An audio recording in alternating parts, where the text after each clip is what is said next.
ना तोपर्यंत देव तुम्हाला सांभाळणारच. देव तुम्हाला सांभाळणार. शिल्लक आहे ना, पुण्य आहे, संचित आहे ना, प्रारब्ध आहे ना, तोपर्यंत तुम्हाला सांभाळणार देव. एकदा संचित संपली की तुम्हाला कोणीही थांबवू शकत नाही, कोणीही वाचवू शकत नाही. हित जाणणारा एक देव, दुसरे संत, हिताचाच उपदेश करणार संत, आणि हिताचंच मार्गदर्शन करणारे तिसरे तुमचे आमचे आई वडील, याच्या व्यतिरिक्त कोणी नाही. आई वडील जे आहेत की नाही ते हिताचाच मार्गदर्शन सांगतात, हिताचाच मार्गदर्शन करतात. आणि तुमचं आमचं हित जर आम्हाला साधायचं आहे ना, तरी आम्हाला संतांच्या मार्गदर्शनाची गरज आहे. मी संतांचं मार्गदर्शन अर्थात प्रवचन श्रवण केलं पाहिजे, आम्ही कीर्तन श्रवण केलं पाहिजे, आम्ही संतांच्या वाङ्मयाचा अभ्यास केला पाहिजे. आमचं हित जर आम्ही साधत असू ना, आमच्या हिताचं कार्य जर आम्ही करत असू ना, तर असं म्हटलेलं आहे, जगद्गुरु तुकोबा म्हणतात, आपुली या हिता जो असे जागता, धन्य माता पिता तयाची या. आपल्या हिताला जो जागा आहे ना, त्याचे आई वडील धन्य आहेत. आई वडिलांना धन्यता दिली जाते बरं का. आम्ही जर चांगली कर्म केलीत ना, आम्ही जर चांगले वागलो ना, तर लोक विचारतायत कोणाचा मुलगा रे तू, असं आहे का? छान, हा छान, बरोबर की नाही? चांगलं वागलो तर विचारतात काय, कोणाचा मुलगा तू, हो का, अरे वा वा वा, छान. आणि वाईट कर्म जर केलीत ना, तर पटकन बोलून जातात, तुझ्या बापाने तुला हे शिकवलंय का? बोलणं कोणाला आहे? त्यांनाच ना. जर आम्ही हिताचं कार्य करत असू, जर आम्ही हित साधत असू ना, तर जगद्गुरु तुकोबा त्याची धन्यता आई वडिलांना देतात. आई वडिलांना देतात. प्रत्येक माणसाच्या आई वडिलांची प्रत्येक मुलाकडून काही मोठी अपेक्षा नसते. तुम्ही खूप धन दौलत कमवून ठेवावं, तुम्ही खूप मोठं पैशाने श्रीमंत व्हावाच, हीच अपेक्षा प्रत्येक आई वडिलाची नसते. झालंच पाहिजे असं नाही. तुम्ही समाधानात राहा, तुम्ही सुखाने जगा, तुम्ही सुखाने वागा, हे प्रत्येक मुलाच्या आई वडिलांना वाटत असतंय. आणि ते समाधानात, सुखामध्ये, आनंदामध्ये राहत असताना प्रत्येक आई वडिलांची एकच अशा अपेक्षा असते की ज्या वेळेला माझा मुलगा चार चौघात असेल ना, त्यावेळेला मला स्वाभिमानाने सांगता आलं पाहिजे तो मुलगा माझा आहे. ज्या वेळेला माझी मुलगी चार चौघात असेल ना, त्यावेळेला स्वाभिमानाने सांगता आलं पाहिजे ती मुलगी माझी आहे. एवढीच अशा अपेक्षा प्रत्येकाच्या आई वडिलांची असते. आणि एवढी जरी गुणांची, कर्माची, विचारांची श्रीमंती आम्ही आमच्या आई वडिलांसाठी किंवा आमच्या आई वडिलांच्या समोर जर कमवली ना, तर खऱ्या अर्थानं ते हिताचं कार्य आहे. त्याच्यामध्ये आमच्या आई वडिलांना सुद्धा समाधान आहे, आनंद आहे, समाधान आहे. आणि म्हणून मग आम्ही काय केलं पाहिजे, आमच्या बुद्धीचा वापर सद्बुद्धी म्हणून केलं पाहिजे. कारण मागुता हा नाही नरदेह. एकदा हा नरदेह आम्ही ठेवला की परत मिळेलच याची गॅरंटी नाही. आपल्या हिताचे न होती सायास, बरं का. जे जे आम्हाला आज मिळालेलं आहे ना, त्याच्यामध्ये सगळंच म्हटलेलं आहे. गृह, दारा, आस, धन आणि वित्त. घर कोणाचं आहे बरं? येताना काय घेऊन आलोय आपण? क्या लेके आयो रे जग में क्या लेके जाएगा, 2 दिन की जिंदगी है 2 दिन का मेला. काय घेऊन आलोय आपण? काही नाही ना. खाली हाथ आया है, खाली हाथ जाएगा, बरं का. जिंदगी एक किराए का घर है, एक ना एक दिन बदलना पड़ेगा. मौत जब तुमको आवाज देगी, घर से बाहर निकलना पड़ेगा. सांझ के बाद होगा सवेरा, देखना है अगर दिन सुनेरा. पाव फूलों पे रखने से पहले तुमको कांटों से चलना पड़ेगा. जिंदगी एक किराए का घर है, एक ना एक दिन बदलना पड़ेगा. हे घर कोणाचं आहे आणि ते घर कोणाचं आहे? आमचा पंजोबा सुद्धा घराकडे हात दाखवायचा, पाहुण्यांना सांगायचं हे माझं घर आहे बरं का. आजोबा तेच सांगायचं हे माझं घर आहे बरं का. वडीलही तेच सांगायचं हे माझं घर आहे बरं का. आम्ही तेच म्हणतो हे माझं घर आहे बरं का. त्याच शेताच्या बांधावर उभा राहून आमचे पंजोबा सांगायचे, ह्या बांधापासून तर त्या उंबराच्या झाडापर्यंत सगळं आपलंच बरं का. त्याच बांधावर उभा राहून आजोबा तसेच सांगायचे, वडीलही तसेच सांगायचे. आम्ही जर तेच आणि तशाच पद्धतीने सांगत असू तर यालाच म्हणतात आजा गेला पणजा गेला, बाप मसनी गेला, देखत देखत नातू पण तो माझे माझे म्हणून तसाच गेला. काय एकदा माणूस निघून गेला ना की काही दिवसच घर त्याच्या नावावर राहतंय. काही दिवसच जमिनीला वारस आपोआप लागले जातात. ते कसे कसे लागले जातात आपल्याला माहिती आहे ना. वारस मला तरी वाटतंय नाशिक जिल्ह्यामध्येच घडलेली ती घटना. न्यायालयाच्या समोर झिंजा पकडलेल्या बघा त्या ननंदांनी भावजयांच्या आणि भावजयांनी ननंदांच्या, इकडे भावाभावांमध्ये भांडणं त्या न्यायालयाच्या बाहेर पाहायला मिळाली नाही का. ती एक छोटी व्हिडिओ बऱ्याच दिवस ती आपल्याला पाहायला मिळत होती बघा सोशल मीडियावर, व्हॉट्सअपला. जमिनीवरून आता ज्या बापाने ठेवले त्या बापाला तुम्ही पश्चाताप झाला असेल का. ज्या बापाने ठेवले त्या बापाने जर बघितलं असेल मुलं एकमेकाला मारतायत, मुली भावांना मारतायत, भाऊ मुलींना मारतायत, इकडे भावजया ननंदांना मारतायत, ननंदा भावजयांना मारतायत. बरं कशावरून? जमिनीवरून. हे सगळं बघितल्यानंतर तो बाप मनातल्या मनात बोलत असेल, असतानाच सगळी फुकून टाकली असती म्हणजे सगळे मोकळे झाले असते, टेन्शन नसता राहिला. जे आम्ही माझं माझं म्हणतोय, आमचं आमचं म्हणतोय, ते कुठपर्यंत आहे आणि हे आम्हाला सुखकारक आहे की दुःखकारक आहे. आज कित्येक भाऊ भावाचे राहिले नाहीत, बहीण भावाचे राहिले नाहीत, बहिणी भावाचे राहिले नाहीत, भाऊ बहिणीचे राहिले नाहीत. कित्येकांच्या मुखातून आपण बोलतोय, कित्येक बहिणी बोलतायत आमचे भाऊ आमच्यासाठी, कित्येक भाऊ बहिणींना बोलतायत आमच्या बहिणी आमच्यासाठी. बरं कारण काय? यांचं प्रेम द्विगुणित झालं म्हणून का? यांचं प्रेम वाढलं म्हणून का? कारण काय? संपत्ती, प्रॉपर्टी, घरदार, पैसा, अडका, हेच ना सगळं काही.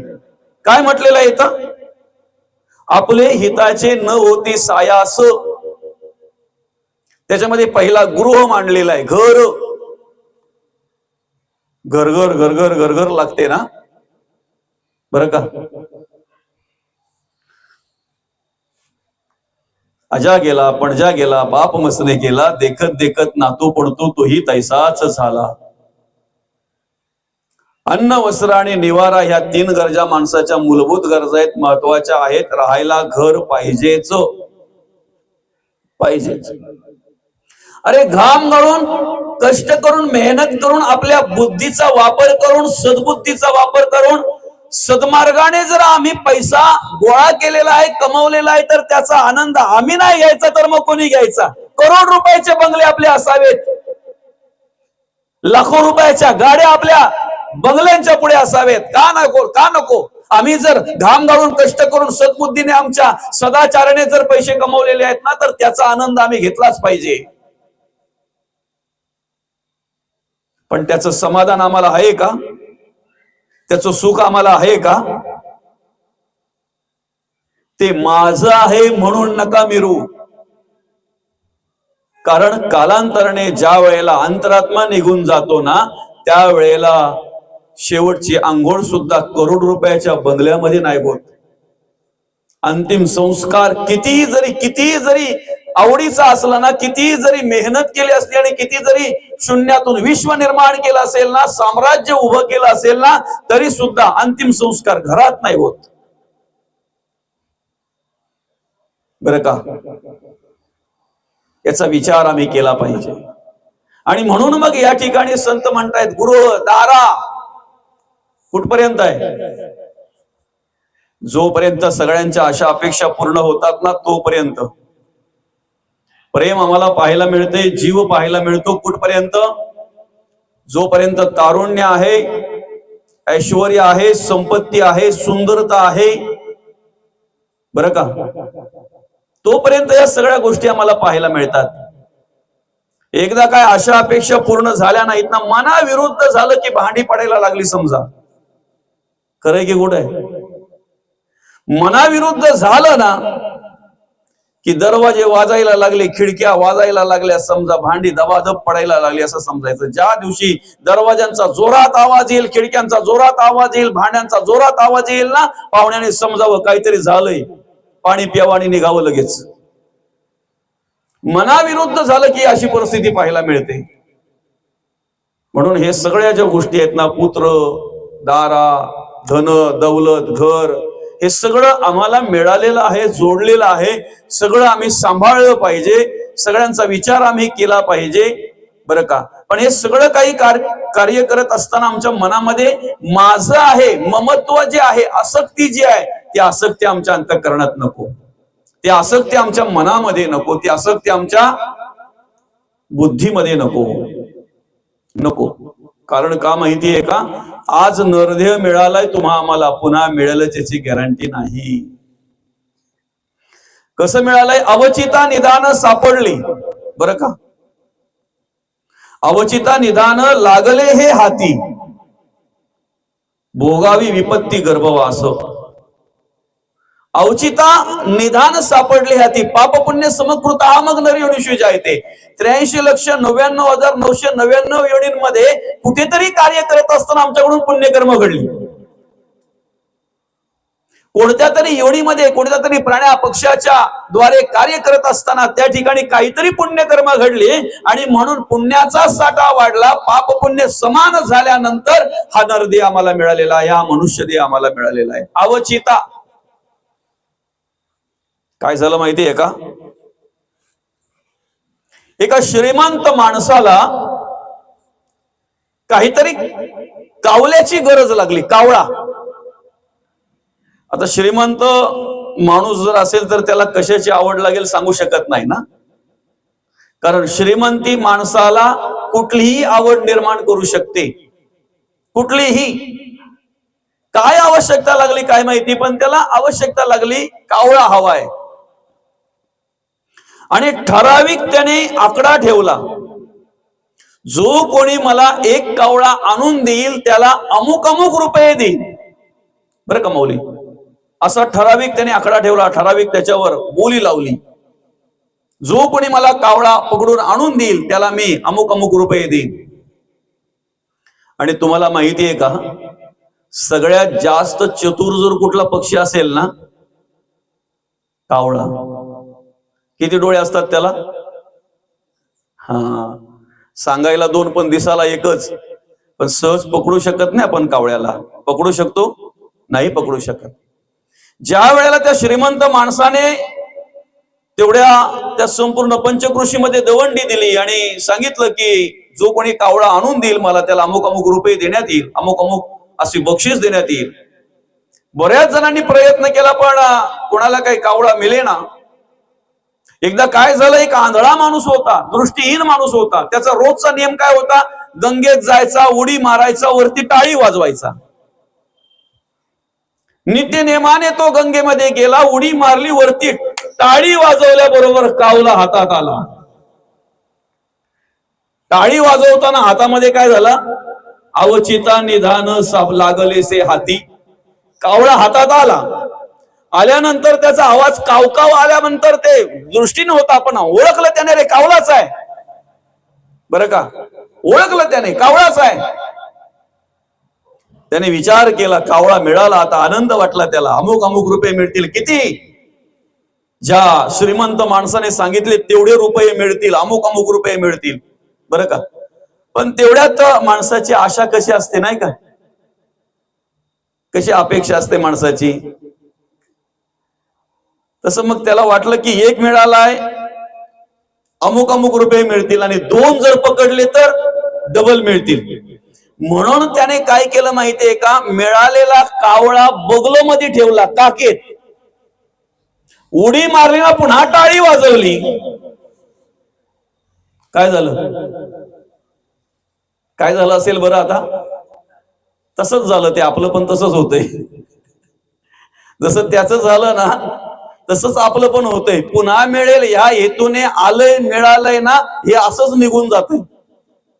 काही काय म्हणतात माहितीये का, आता आमचं आयुष्य निघून गेलं, आता काय परमार्थ करणार आम्ही? खायचा चालू आहे ना, बाकीच्या गोष्टी सगळ्या चालू आहेत ना.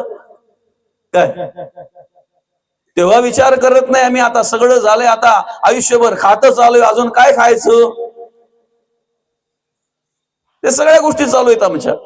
अरे ज्या वेळेला आम्हाला जाणीव झाली ना, कळलं ना, त्या वेळेला आम्ही परमार्थ केला पाहिजे, भक्ती केली पाहिजे, देवाचं नामस्मरण केलं पाहिजे. पण काही काय म्हणतात, आमचं आयुष्य असंच निघून गेलं, आता 4 गेलत ना 2 राहिलत, काय करायचंय आता परमार्थ करून? पुन्हा मिळाला नरदेह का मग बघू. तुला काय सांगून ठेवलंय का असं परत तू मनुष्य देह म्हणून येणार आहेस, नरदेह पुन्हा मिळणार आहे? जगद्गुरु तुकोबा म्हणतायत, मागुता हा नाही नरदेह, परत मिळेल त्याची गॅरंटी नाही. मग अवचिता निदान लागलेसे हाती. आता हाती लागलंय तर सार्थक करून घ्या. हाती लागलंय ना, आता सार्थक करून घ्या. अवचिता निदान लागलेसे हाती. आणि जर समजा डोळे देऊन जर आम्हाला भगवंत पाहता येत नसेल, कान देऊन जर आम्हाला भगवंताचं ऐकता येत नसेल, मुख देऊन जर आम्हाला भगवंताचं नामस्मरण करता येत नसेल, तर मग शेवटी अवस्था काय होते माहितीये का? भोगावी विपत्ती गर्भवास. गर्भवास बरं का. माणसाला देवाची आठवण होते, नामस्मरण करतो मनुष्य कधी? दुःखात असल्यानंतर. सुखात असल्यानंतर मात्र विसरतो. परवा मला एक जण मिळाला बरं का माऊली, प्रवासामध्ये असताना एक जण बऱ्याच दिवसांनी भेटला तो. आणि बऱ्याच दिवसानंतर भेटल्यानंतर ट्रेनमध्ये प्रवास चालू होता. ज्या बाकावर मी बसलेलो त्याच बाकावर येऊन बसला. अगदी बोलायला सुरुवात झाली. बोलायला सुरुवात झाल्यानंतर आता माणूस तो जवळजवळ 1 वर्षभर आत जाऊन आलेला आहे. कुठे? आतमध्ये जाऊन आलेला तो माणूस 1 वर्षभर राहिलेला तिथं बिनभाड्याच्या खोलीत झुणका भाकर खाऊन, बरं का. पण आता असा जरी माणूस असला तरी महाराजांच्या जवळ बसलाय म्हणजे काहीतरी चांगलंच बोलायला पाहिजे ना, असा त्याने विचार केला. आणि म्हणून मग माझ्या बरोबर बसल्यानंतर त्याने सुरुवात केली, महाराज म्हणे काय चाललंय काय नाही, असं तसं हे ते परमार्थिक गप्पा करायला लागला होतो. परमार्थिक गप्पा करायला लागला. बरं वाटलं, मला आनंद वाटला. आणि बोलता बोलता काय म्हणाला माहितीये का? महाराज म्हणे जेवढ्या दिवस मी आत होतो ना, ऐकताय का, तेवढ्या दिवस मी नामस्मरण केलं, देवाचं नामस्मरण केलं. किती? 1 कोटीच्या वर जप झाला असेल म्हणे. बापरे, त्याने आकडा सांगितल्याबरोबर माझ्या अंगाचे शहारे उभे राहिले. 1 कोटीच्या अधिक जप झाला असेल. मग त्याने मला गणित सांगितलं. म्हणे मी माळ घेतली होती एक मात्र, एक रुद्राक्षाच्या मण्यांची माळ असते की नाही, तशी ती माळ मला दिलेली म्हणे. आणि मग एक माळ म्हणे 108 मणी. एकदा बसलो ना, एकदा 10 माळा सहज अशा नामस्मरण करायचो सहज. दिवसभरामध्ये कमीत कमी 5 ते 6 वेळा असा बसायचो. आणि एकदा बसलो की कमीत कमी 10 माळा म्हणजे 50 माळा, 500 ते 600, बरं का, म्हणजे 1000. एक वेळा नामस्मरण केलं तर 1000, 5000 ते 6000 दिवसाला नामस्मरण व्हायचं म्हणे, दिवसाला. जरा बरं वाटलं मला, बरं का. आणि म्हणे 1 कोटीपेक्षा जास्त जप झाला असेल वर्षभरामध्ये. हे पण ऐकून जरा बरं वाटलं मला. पण हे सगळं सांगून झालं ना त्याच्यानंतर मग मी विचारलं, आता बाहेर आलेलं जवळजवळ म्हणे बाहेर येऊन जवळजवळ 6 महिने झाले मला. मग नंतर किती? साधारणतः लाखभर तरी कुठं टाइम भेटतो? काय समजतंय का? आत होता म्हणून करोड कोटीपेक्षा जास्त नामस्मरण झालं. बाहेर आल्याबरोबर विसरला. आमचं पण तसंच झालं. आत असताना आम्ही देवाचं नामस्मरण केलं. देवा तू जरी येथून सोडविसी गर्भवास चुकवीन पुन्हा नाही येते. बाहेर आल्याबरोबर बरोबर बोलतो, केव्हा मी बोललोच नाही ना असा. कोहम मला मीच विसरलोय, तुझं काय बोलतो सांगतोय. कोहम मी मलाच विसरलोय, तुझं काय सांगतोय. आमची ही तीच अवस्था आहे, आमची ही तीच अवस्था आहे. बुद्धी का सद्बुद्धी. आतमध्ये नामस्मरण केलं चांगली ना, बुद्धी आहे ना, पण बाहेर आल्यानंतर अजून बोलतो स्मरणिका हातात घ्यायला वेळ भेटला नाही, ही दुर्बुद्धीच म्हणायला हरकत नाही ना, दुर्बुद्धीच म्हणायला हरकत नाही ना. म्हणून जगद्गुरु तुकोबा म्हणतात, बुद्धीचा पालट धरा रे काही, मागुता हा नाही नरदेव. भगवंताने जी बुद्धी तुम्हा आम्हाला दिलेली आहे ना, तिचा वापर चांगल्या प्रकारे करा, चांगल्यासाठी करा, चांगल्यासाठी करा. चांगल्यासाठी जर वापर केला बरं का, तर निश्चित आपल्या जीवनाचं सार्थक झाल्याशिवाय राहणार नाही, आपल्या आयुष्याचं सार्थक झाल्याशिवाय राहणार नाही. ज्यांनी ज्यांनी चांगल्यासाठी वापर केला ना, आज त्यांचे तुम्ही आम्ही गुणगान गातो, त्यांचे तुम्ही आम्ही गुणगान गातो. बरं का, बुद्धी दिली भगवंताने, ज्यांनी ज्यांनी त्या बुद्धीचा वापर चांगल्या कार्यासाठी केला, चांगल्या कर्मासाठी केला, आज त्यांचं तुम्ही आम्ही गुणगान गातो, त्यांचं चरित्र आपण वाचतो, त्यांचा आदर्श आपण घेतो.